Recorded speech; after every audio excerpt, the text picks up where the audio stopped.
Wonderful Biafrans, lovers of freedom. I am here today, my people, to talk to you about all the lies in Nigeria. Nigeria has no military anymore. To be honest with you people, you will see very little kids that they employed just to show that they have no military. No wonder they don't like to face BLA. Very tiny children. The worst thing is that if you hear what these children were talking about, the orientation was so bad. I have to put off their voices so that no one hears what they are discussing about. Secondly, you will see where someone was reporting what APC do as politicians. How could anybody possibly expect Biafrans to live with these people or to work with them? It's impossible. You cannot. See the little kids, how they are looking very tiny.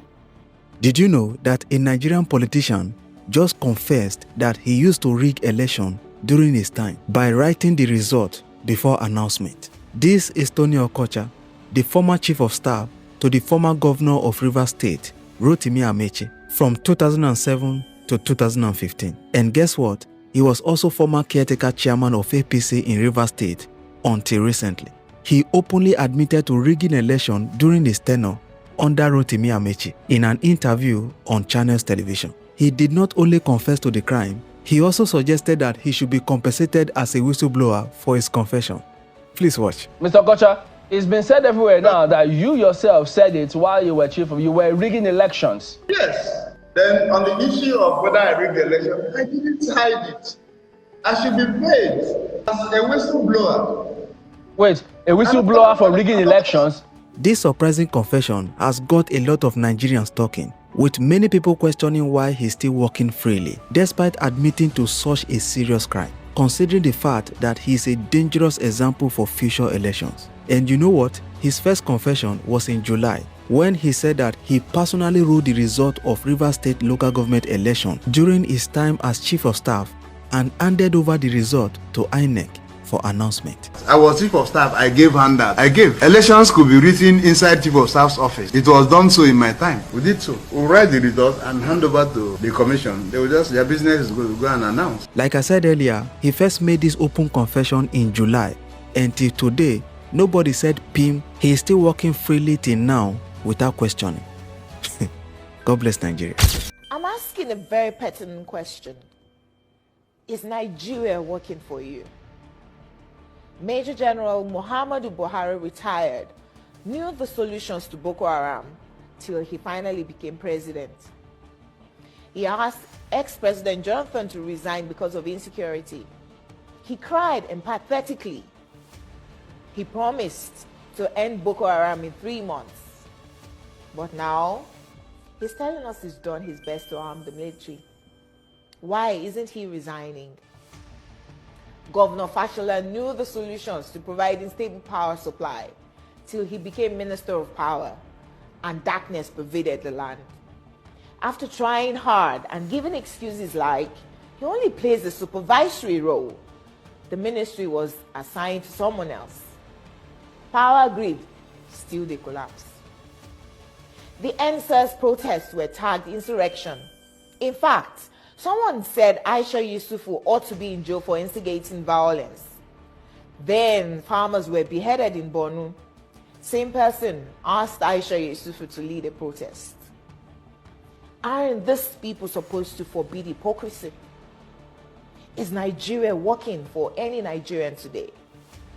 From leaders hoarding food for the poor, receiving kickbacks from government contracts, to farmers needing permission to go to their farms. Is Nigeria working for you? Why is Zamfara's gold for Zamfara and Niger Delta oil for Nigeria? Why is Hisba destroying alcohol, but their state governments receive federal allocation from monies received via taxation, including tax on alcoholic beverages? Why are some federal roads abandoned to bandits and kidnappers? Who is in charge of Nigeria's security? The president is talking tough this time, most times is as shocked by the rest of us by the absence of good governance under him. Regardless of his campaign promises and the manifesto of his political party, Nigeria has rolled back in terms of development. From Naira continually losing its value to our recently launched locomotive trains breaking down in the middle of nowhere. Nigeria has to be working for some people though. The government can do no wrong. To this set of people, their money isn't being stolen, even if the money is being borrowed, leaving debts for their own children to pay in future. Even if the leaders don't use public institutions, from sending their children to Ivy League schools abroad to getting medical treatment abroad, some people who have nothing and we need to donate money for their medical bills if they have a serious ailment, continue to hail the obvious lack of good governance till Nigeria happens to them. Then they get a little pissed. May Nigeria never happen to you. Say amen. We deserve better than the political class who go home with millions monthly to represent people who can't even afford to feed themselves. I am Olajumoke Alaode James. Nigeria is not working for me. Is Nigeria working for you?